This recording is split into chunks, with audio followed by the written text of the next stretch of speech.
દેશના પૂર્વ વડાપ્રધાન ઇન્દિરા ગાંધીની જન્મજયંતિની કોંગ્રેસ કાર્યાલય ખાતે ઉજવણી કરાઈ। દેશના પ્રથમ મહિલા વડાપ્રધાન શ્રીમતી ઇન્દિરા ગાંધીની આજે જન્મજયંતિની જિલ્લા કોંગ્રેસ કાર્યાલય ખાતે ઉજવણી કરવામાં આવી હતી।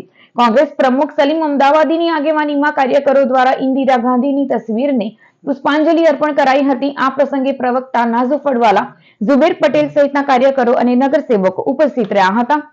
ભારત દેશના પહેલા મહિલા વડાપ્રધાન ઇન્દિરા ગાંધીની આજે જન્મજયંતિ નિમિત્તે આપણે એમને ગદગદ નમન કરીએ છીએ અને એમને યાદ કરીએ છીએ। ઇન્દિરા ગાંધી પહેલા એવા વડાપ્રધાન હતા જેમના રાષ્ટ્રીય લેવલના નિર્ણયોને કારણે આજે ભારત દેશ વિકાસની જે ગતિ છે એમાં એમનો સિંહ ફાળો છે।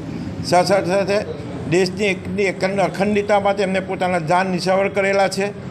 ભારત પાકિસ્તાન અને બાંગ્લાદેશના યુદ્ધમાં બાંગ્લાદેશના છૂટો પાડીને ભારત દેશની એકતા અને અખંડિતતાના એમને સાચવી છે અને એમના પ્રાણ જે શહીદી વહોરી છે પણ દેશની એકતા અને અખંડિતતા માટે પણ વહોરી છે।